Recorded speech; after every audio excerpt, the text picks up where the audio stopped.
Stop Brian Saff here with another NRW checkpoint. Brian, what's going on, man? I'm great. How are you? I'm functioning. I'm here. It was a decent day today.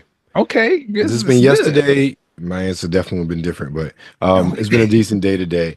We got some gaming news. I don't know. It feels kind of slow with. Well, how can I put this? It hasn't really been slow. Right. It's been turmoil and chaos. Right. um, Very fast in the uh, government department. not the government that trickle down to the economics and Yeah. impacting the Switch pre-orders, and it's been a big Everything. CF Yeah. um, of imaginary numbers and math formulas that grade schools can do. But I digress. We have news on video games. Brian, PlayStation 5 has themes now.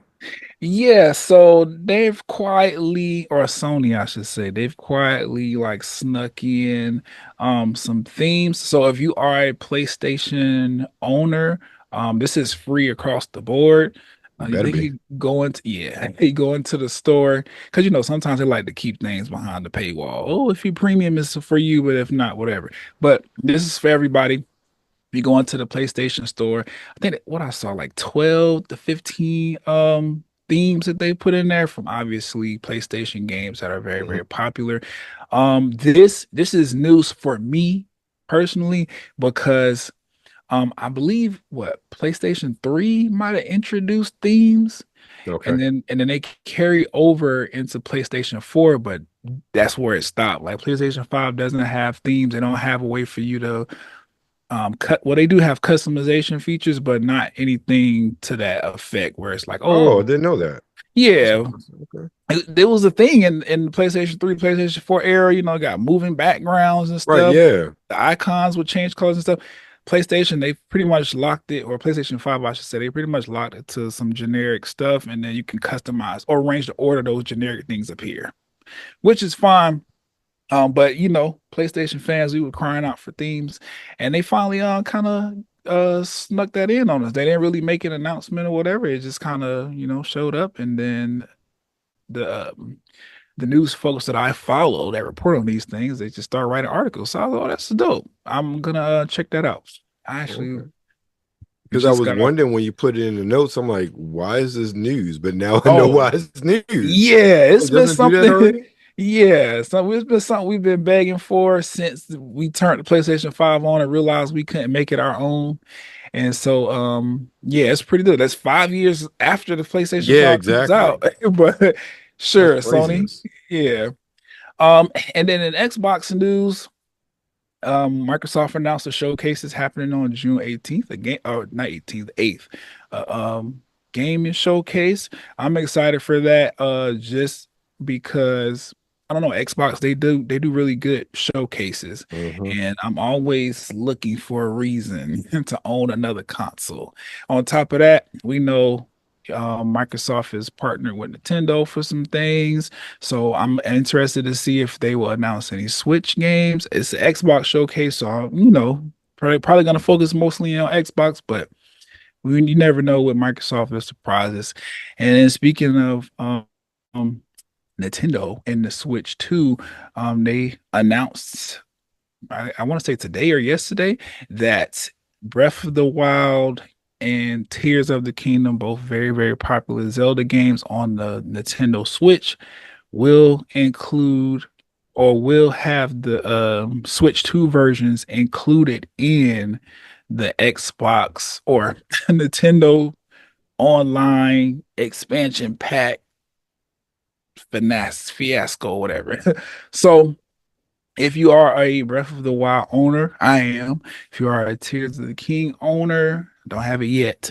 Then if you upgrade to the expansion pack for Nintendo Online when the Switch 2 releases, then you get the Switch 2 version of those two games for free.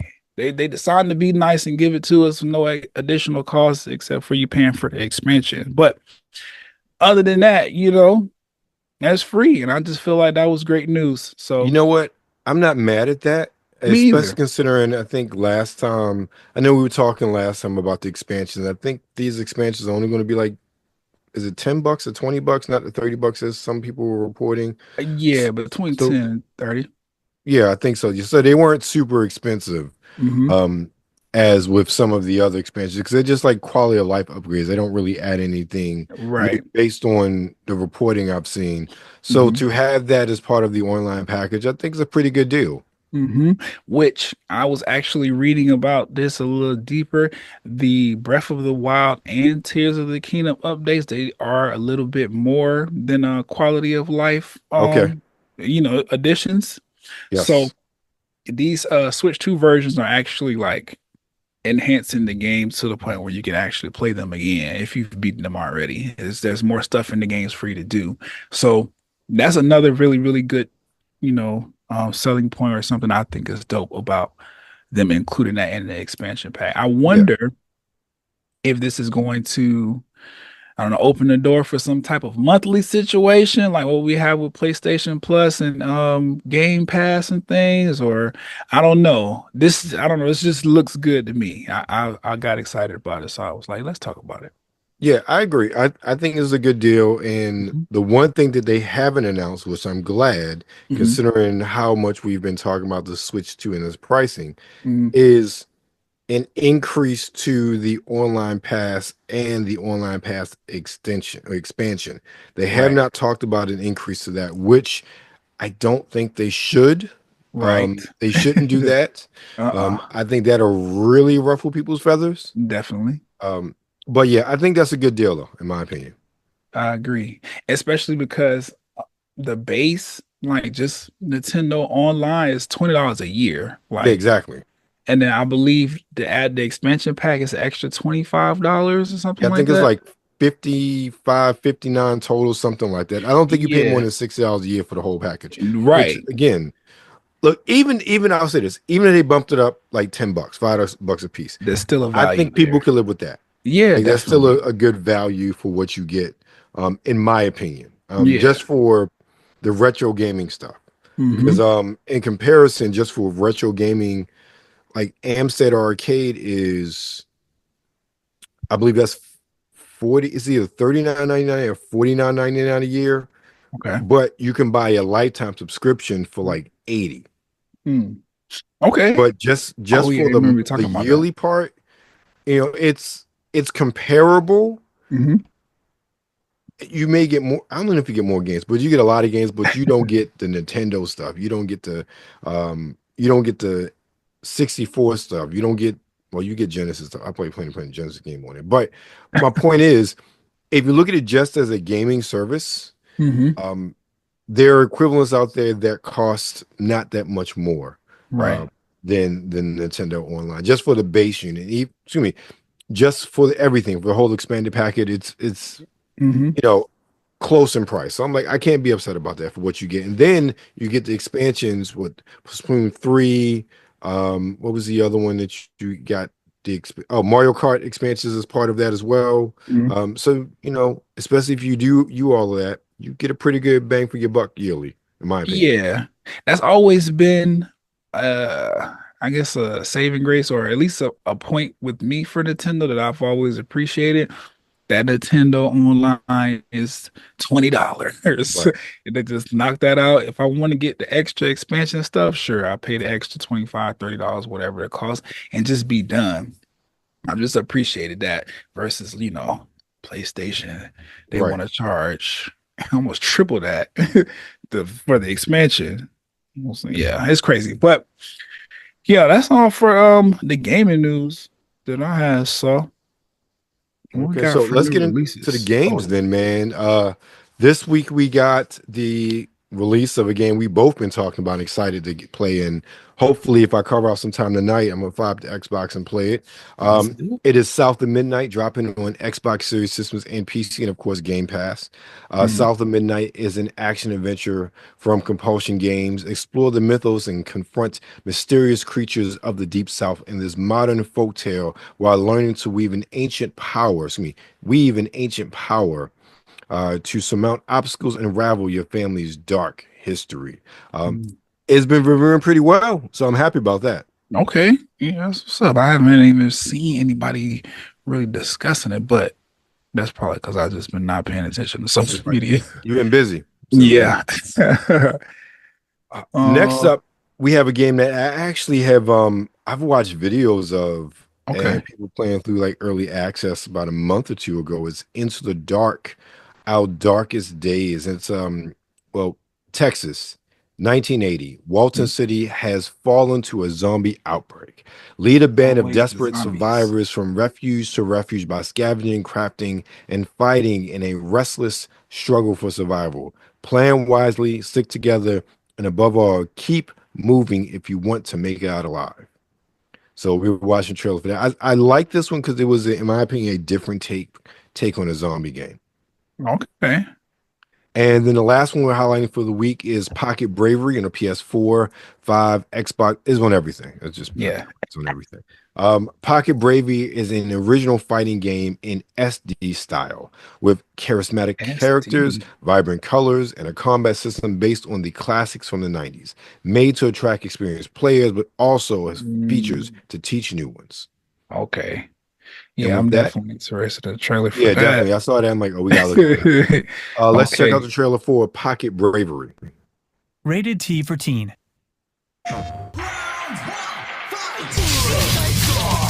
Okay.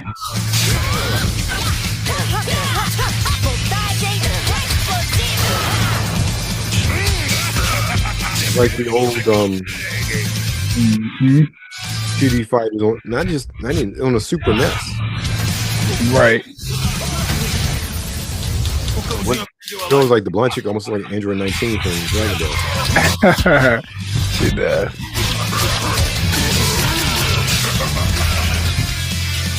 This looks dope though. It does. We have like transformation abilities like Bloody Roar. Oh, that would be kind of neat. Yeah, that is kind of neat, I should say. Bloody Roar, that's a fighting game nobody talks about anymore. Yeah, I miss it.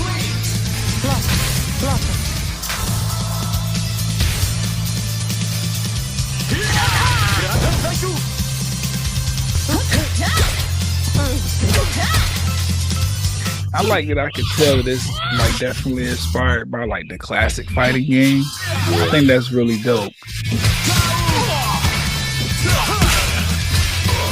I can definitely see some like parents or siblings be like, oh, if you like this game, then play Street Fighter or something like that. I like that joint. Yeah, Yeah, this that one's was look pretty dope. cool. Oh shit! Stop sharing. This might need to be a Switch one. Okay.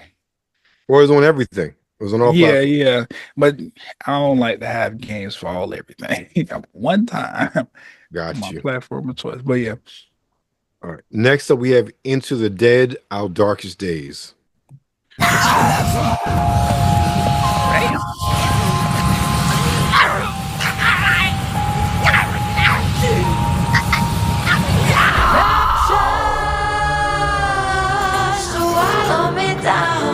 What? Who did this soundtrack? I can't take the sound. This is dope. Blinded at the pie, standing in the fire till the kitchen dead in the whites of their eyes. Nothing's growing where they fell. I think I'd rather know hell. Is this a single player game? Say what? Is this single player? Yes. Damn, this would be like dope for co-op. But you manage like a group of survivors, and when you go out, you can choose the best one. It's pretty dope. No, I saw the demo. That's what somebody's playing the demo. So this is now in early access. Okay. This looks really cool. Yeah, it was pretty cool looking. I was really impressed. Yeah. Something about this like side-scrolling platform thing. Yeah. Like, you did like you said earlier. Like they're doing a zombie game in a way I've never seen it done before.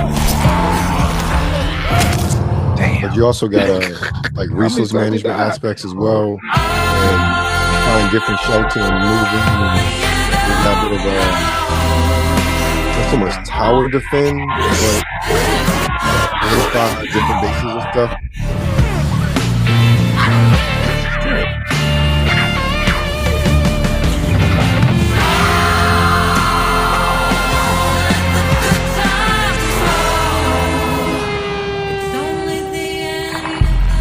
Get to the chopper. Right. Okay. All right, so that's Into the Dark, excuse me, Into the Dead, Our Darkest Days, and then last week we have South of Midnight. There's a fine line between mercy and justice, ain't that right, Hazel Flood? You chose a hard road for yourself. Hazel, please, it isn't safe. We got a long journey ahead.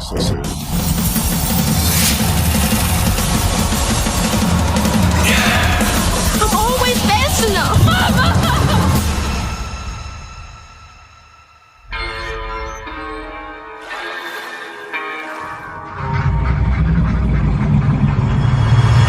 It's not safe out there, Hazel. If I was the one missing, she wouldn't stop looking. Crouton? What the? And this ain't even the weirdest thing I've seen today. Yeah, that freaked me out. These things. Right. You can see strands. And now you're looking for a creature. You're a weaver, aren't you?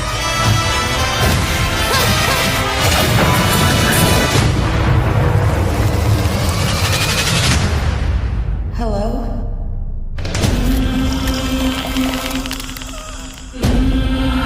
There's something big out there. Take this and go find your mama.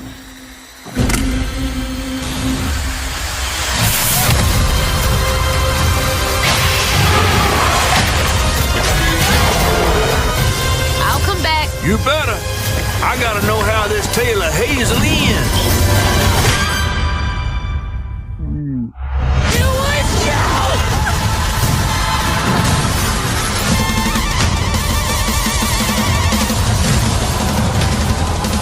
Hazel, no!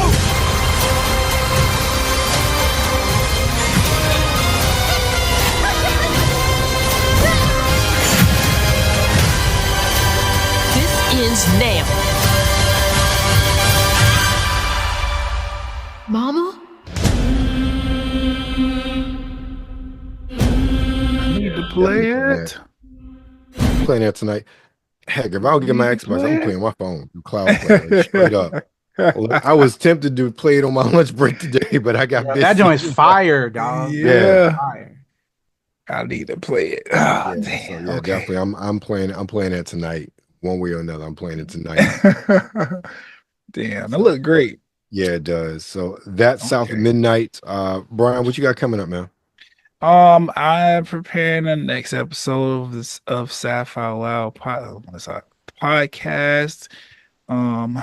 Just detailing my trip. As you know, went up to the Carolinas to attend Dreamville Festival, the 5th and final festival. Whoa.